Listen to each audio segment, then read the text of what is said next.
glorious miracle, magical beauty, your soul in physical form. You're Yep. here embodied, right? Why are we even here on earth? Why? What's the point of going through all of this? What's the point of aging? There's a reason for that. It's Mhm. about self-acceptance.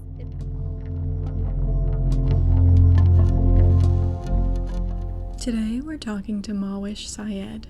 Mahwish takes us through designing our homes for health. We also talk about consciousness and quantum biology. Yeah, can you go into more of that? You mentioned you're into quantum biology, Yeah. um, and all that. I'd love to hear a little bit about that. That fascinates me. Oh my gosh. So a couple of things on a very pragmatic level. I am a materials consultant for firms. I've already done, I look at materials that we use for our buildings and for our homes and things like that. And of course, it's high end and it was beautiful and the best of the best internationally. But then when I got my certification in quantum biology, I started looking at these materials from a circadian standpoint. And so one of the main kind of tenets, one of the biggest foundations of that is not looking at your body as, like I said, as a machine, but as a divine vibration from a very kind of subatomic level. We are vibrating energy, right? And so the correlation with it, that energy and the science of your home actually matters. And one thing I want to emphasize, and this is so cool, is we are light beings. We actually emit light. We Oh, don't see it with our naked eye, but we do. wow. And and so our the photoreceptors that we have, and we are photosynthesizing beings, not just in our eyes, but all over our skin. So the skin is a porous and beautiful organ, and really paying attention to how your skin receives information, and designing from the quantum level means on a practical level for your listeners is a lot of windows are laminated to block certain UV spectrums to lower for cooling and saving money, so they say. And it's really what it does is it doesn't give your body the full spectrum of light. So if you open your window, even just a little smidge, what you're doing is, since sunlight is not polarized, it will bounce off surfaces and then you will receive that full spectrum of sunlight and information for optimum health, because the cascade of all these dances that are happening in your cells need that information in order to function. Like I said, we are ancient beings, our biology is thousands of years old, and it's still linked to the sun. So the modern life of sunscreen and the epidemic of skin cancer and the rise of toxic chemicals in these sunscreens is not to be ignored. And so the idea of getting the right light at the right time, one of the greatest ways you can start your circadian and quantum health in the most basic of ways is to go outside when you wake up and look at the brightest part of the sky without any sunglasses, and to basically train your system and start that system of regulation. If your screen, so I tell my son, don't ever look at the screen. People like wake up and start looking at that blue light. Mm-hmm. So Mm-hmm. that actually sends you the wrong signal. And Oh. now they're associating studies with what I call junk light. So junk light is that blue light that's coming from your TV screen, your phone, your iPad, Mm-hmm. and your LED bulbs. The wrong light at the wrong time is associated with cancer. Oh, you're kidding. Yeah, breast cancer in particular. So, there's a big, simple hack, simple tip is the first thing you do, don't turn even on an LED light. If you have an LED light, please don't turn it on. Go outside or Yep. open your window and look outside at the brightest point of the sky you can. And it can be a cloudy day. It doesn't have to be a sunny day. You don't have to have a direct view of the sun. You can see the brightest point in at least 20 minutes, 15 minutes, whatever, Just look, because you're giving your body that signal on a quantum level to start your circadian function, the cascade that's happening on a hormonal level. So I'm looking at, when I'm designing spaces, on how to bring natural light into the space. For example, a great designer hack is to use mirrors, like a vampire hunter, is to use to bring in light into a space, into a dark, because you're still getting that circadian connection to Right. the outside. Yeah. So that's an example. Yeah. Yeah. Oh, that's neat. So the circadian rhythm is just getting the body started. Is that what it is? Like in the morning from the sleep, and it's Yeah. just getting that process started? Yeah. Yeah. And also, modern life robs us of our electrons. So in order to go outside and get your bare feet on the ground, Mm-hmm. or touch a tree, if you're in the wintertime and you don't want to, I always put my feet on the ground anyway, but you don't want to, take your boots off, Yeah. touching a tree. So there's actually science behind tree hugging, and that the trees are grounded, their roots are grounded in the earth, and so you're still getting that information. And the earth is full of wonderful electrons, and also the Schumann resonance. So it's resonance. It's important to, again, be in touch with nature. And by the way, um, your body senses the full spectrum of light. And as far as indoor light is concerned, I have so much to say about that. As an interior designer, it's really important for you to get as much natural daylight in your home and to be connected to the outdoor world as much as you can. And your lighting in your home matters. The other thing to do, and this is for nighttime, Mm-hmm. is think about the sun at 6 o'clock at night, 7 o'clock at night. See how it's low on the horizon? You do not want, and by the way, no one's saying this right now, but it's going to be huge. Do not use overhead ceiling lights at night as your only source of light, because Yeah. what that does is it sends a signal to your body that it's high noon. That makes so much sense. I love a lamp. I've got a lamp that's low, like couch at the couch So level. exactly. So have a standing lamp, have a desk lamp or table lamp, sconces, Mm-hmm. dim, keep it low, and think about it in relationship to your body. No one's talking about this. That makes so I much have, sense. like, I love a great, blingy chandelier. I feel like it's like, the earrings, your earrings in a space. It looks fun. It's decorative. Have it on. If you want to have it on, but don't let it be your only source of light, because it sends, again, your body a signal. Oh my gosh, wait, what time is it? So all Mm-hmm. the stuff that everyone's talking about of, like, oh my gosh, your cortisol levels, you can't go to sleep. I need this pill. I need that pill to fall asleep. I can't fall asleep. I'm insomniac. Well, hello, that's because you're getting the wrong signals all over the place. Your body's super confused. So Yes. again, our biology is ancient, which is a quantum approach. To get back to that ancient biology of yours, I love candlelight, which, by the way, for your listeners, I have a special gift too. If Oh. you want, I have 3 things you can have now that are essentials for every home, and they're my curations, and it's at claimyourparadise.com/podcast. And those are my 3 things, and one of them are my recommendations for candles and why you need firelight. Firelight is the only source of infrared light other than the sun.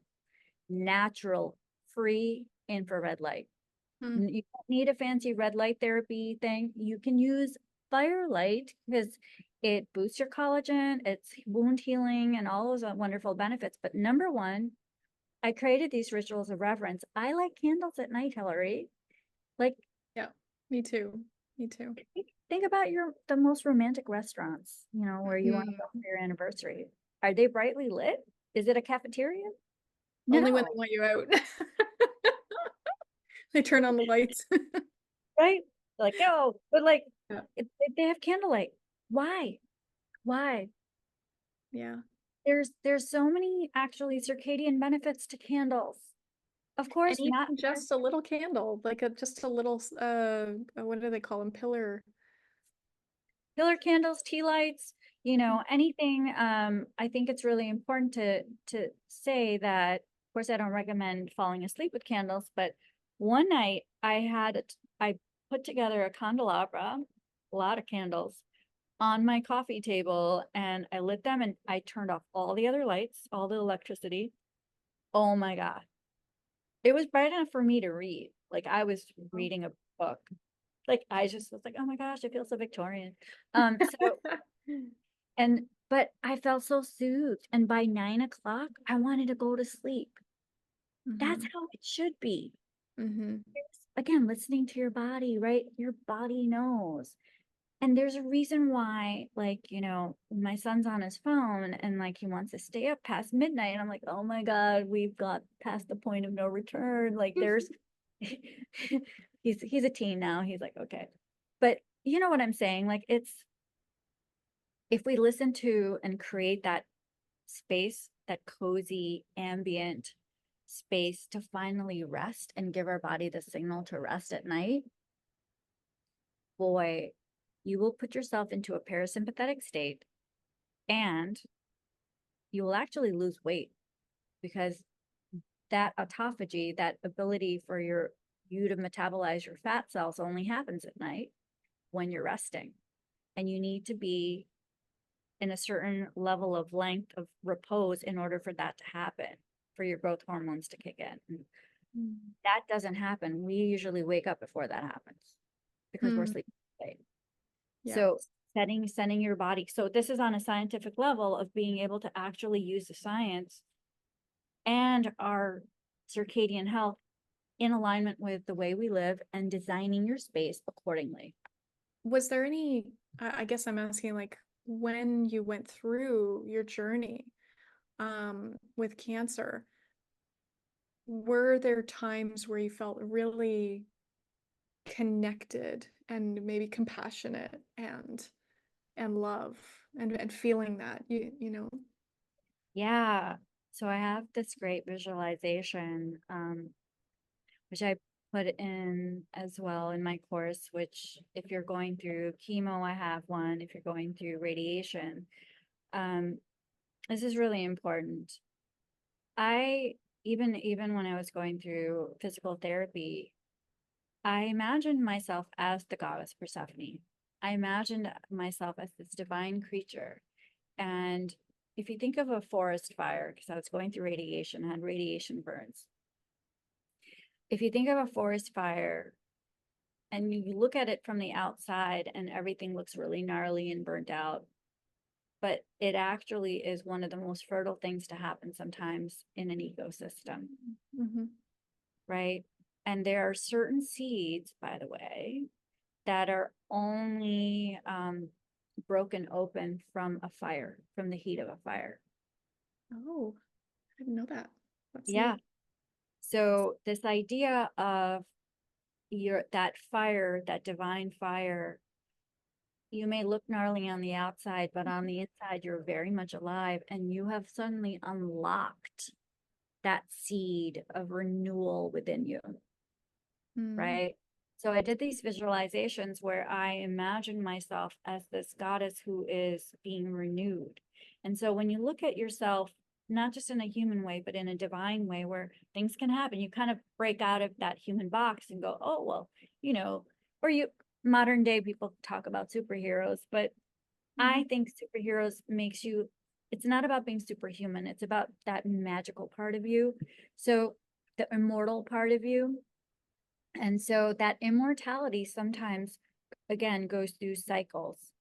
There's a, I grew up with a lot of parables, a lot of stories and stories in my family. One that my mother used to tell me, I don't know if I'm sure it's in every culture, was this idea of God coming down and in the form of a lonely beggar and going from door to door to ask for bread and people would look at this beggar, this pauper, and shut the door. And finally, one family, they let them in, and they had one bread. She always said they always had this one bread, and they gave it all to him Mm.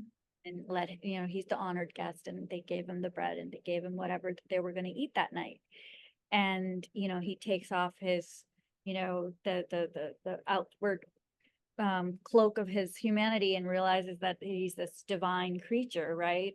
So this idea of sometimes things come in those very modest packages, and that we have that divinity within all of us to finally rise. And this we're living in a society where, again, we're so focused on outward beauty and outward and appearances. I mean, look at all these filters people wear and all that. So this huge pressure to look a certain way has become even more emphasized. And I'm all about being okay with being gnarly, being burnt out, having my hair fall, I, having scars. This idea of wrinkles and jiggles and all these imperfections that everyone's trying to wipe out, literally wipe out with Photoshop, wipe out with a filter, wipe out with surgery, wipe out with Botox, wipe out with whatever thing that is like in fashion. That's messed up because it really pushes us into a state of self-judgment, which is the opposite of compassion. It's the opposite. Yeah. Yeah, absolutely. And that makes me, I just like going through the Rolodex in my mind of people that have worked with me because they've got something on their face that they don't like. Melasma is usually a big one. Or they don't like their body in some way. Now, we don't know that when they come to me, right? But something's going on in the body, and we find out that they've been criticizing that part of them. And your cells are listening. It's not something to be scared of, like, every single moment of, oh, I shouldn't say that, but just to know that your body is listening. I Right. love what you said. That's huge, Hillary. That's huge. Your body is listening. Your Mm-hmm. body is listening. Mm-hmm. And it's so important. Like, I wouldn't talk to my child, like, why aren't you taller? Like, Yeah. That's true. you know, like I wouldn't say that. Like, that's Yeah. stupid and mean. And so why Yeah. would you talk to yourself that way? Yeah. I always kind of check myself. Would I say that to my son? Like, would I talk like that to my son? No, I wouldn't. So let's reparent ourselves, right? Let's reparent ourselves and talk Yeah. like as if we would to our children, to our body. Because, at the end of the day, it's like, I don't like using the vehicle analogy because it's very mechanistic, but sometimes it's like, we have to take care. We have to take care because it's not just mechanics. It's not just a vehicle. It's not just this, I hate that word meat suit. Oh, Yeah, me so, too. oh, it's just awful. But like, it's like, what? It's this glorious miracle, magical beauty, your soul in physical form. You're Yeah. here embodied, right? Why are we even here on earth? Why? What's the point of going through all of this? What's the point of aging? There's a reason for that. It's Mm-hmm. about self-acceptance. It's not just about, oh, and I can talk ad nauseum about the maiden mother crone triumvirate. This idea of how we've been triangulated in a very narcissistic way to fight amongst the versions of ourselves. So now the crone is rendered invisible. The mother and the maiden are suddenly pitted against each other for being the sexual object of desire. And I'm like, wait a second, that's interesting. The maiden was all about innocence, and now she's sexualized, which robs the mother of her role because she is the sexual being in the triumvirate. So what's up with that? So Yeah. it's so fascinating. The reason why I'm bringing it up is suddenly that if you think about that penetrating the way you speak to yourself, then you're mad at yourself for being you. Like, huh? Yeah. You're mad Yeah. at yourself for getting sick. You're mad at yourself for having, a wrinkle. Like that makes no sense. Yeah. Why? Why? Wrinkles, scars, jiggles, rolls, all of that. That's beauty. Yeah. Also, on a cultural level, I might add, I remember growing up and going back to Pakistan. I grew up in Pakistan and we moved to the States when I was a little girl. I remember going back for the first time and I got made fun of because I was too skinny. Oh my gosh. Yeah. Interesting. So like I was called like a little stick and all this stuff. So in a very funny kind of, but I was like, wait, why? Because there, women who were curvier was more and voluptuous was more attractive.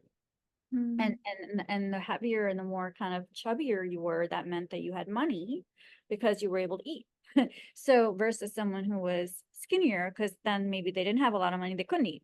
So it was like this kind of really interesting kind of moment for me, realizing that different culture has different standards of beauty. And it's not about even that's still external, that's still extrinsic, not intrinsic. And I think what I connect with you on, Hillary, and this is very important, we're dealing on an intrinsic level. Mm. Mm-hmm. Yeah. Okay. Makes sense. Yeah. Societal views of our bodies is extrinsic value, it's external value. It's all about on the surface of things and how things appear. And we all know that a lot of times those people who make a living off of their looks are often the most unhappy because Mm. then they feel like they have to ascribe to this false standard that they can't live up to because it's impossible. Yeah. How many surgeries are you going to have? How many times are you going to, you know, um, inject? Like what? That's not, and also that's not really about womanhood. Mm-hmm. It's not true womanhood. Yeah. Womanhood is accepting yourself as a woman. Self-acceptance is that compassion. Is that self, I mean, imagine, I don't know what that self-talk is like for someone who's constantly having to do that. And believe me, I'm saying that with empathy because you must, it's a form of torture, self-torture, to constantly feel like you need to compete with someone who's generationally 20 years younger than you. Mm-hmm. And frankly, the wise woman archetype is if we're competing with the maiden, then we don't share our wisdom with her. And she doesn't listen to us because she doesn't feel like she's being accepted. So Mm-hmm. there's that schism that takes place, that break. And I feel like we need to come back to, again, that ancient time when we women shared our wisdom with one another, passed down from the crone to the mother to the maiden. And that is very much a part of my work. That's beautiful. That's beautiful. Thank you for sharing that. So what are your moving forward, what do you have on the horizon? Oh my gosh. Oh, so much. For me, it's really about I do a lot of work with cancer survivors and being able to teach and also working with providers, with healthcare providers to design spaces that are in alignment, whether it's your treatment space or your office space, to be able to create, because the idea of and the concept of neuroaesthetics is how the beauty of a space affects your nervous system. And creating a lot of these doctors' offices I see are making a lot of mistakes on a materials level and on a circadian level. So being able to connect the dots between all the things that I've learned and experienced from both the patient side and the designer, and to bring those together and to create gorgeous healing spaces, whether that's your home or your office, is really my life's mission. Yeah. That reminds me, and I can't recall if we spoke about this because it was a while ago, but in your book, you mentioned going into a basement and waiting to have stuff done and how bleak it was. I don't know if bleak is the word you used, but that's the feeling I got from it. Um, do you find yourself working in those kind of spaces to bring light to them, or what? Yeah, yeah. So the idea of, again, where you are in context to your space matters, and the symbolic nature of your space matters. So what you just mentioned was when I went into getting chemo in this windowless basement where I felt like, we were seeds being buried alive, like this idea of being already interred. And I was like, wait a second, this is crazy. This is making me feel bad. And so I remember turning off the fluorescent lights, which, by the way, they use that green spectrum for horror movies. So again, like I turned off the lights. I said, I don't want them on. I don't want them on. This is not good. So like most people don't realize in those settings, they're all about, whether it's cleanable, whether it's, Mhm. has these standards, and hospitals have those standards for a reason. I get it. But I believe there's an opportunity, and there are hospitals out there and internationally that are incorporating nature and biophilic design into space, like we have plants, which we have to do a whole other talk on just nature and what a Yeah. nature infused space means for our health. But I will say this, even a simple picture of a plant, okay, any natural scene, whether that's artwork or a photograph or an actual plant, has been proven scientifically to speed up recovery rates of patients. Wow. So if you want to create a healing oasis, again, why? Because our body is ancient, our biology is ancient, and we have been living in nature for thousands of years. There's a reason why that stuff works. So bringing nature back into the home and into the office is something that I really am passionate about. Yeah. Yeah. Oh man. Wow. Um, okay, well, thank you for speaking with me about your book and about what you're doing and just about I just love talking consciousness and our healing ability, how powerful we are and I don't think we recognize that sometimes, right? Yeah, and creating space for a dialogue like this, Hillary, is always such a pleasure with you. And I enjoy always learning so much and listening to how you apply your wisdom and create that cellular alignment in the people that you work with. And it's such a pleasure to behold. Thank you.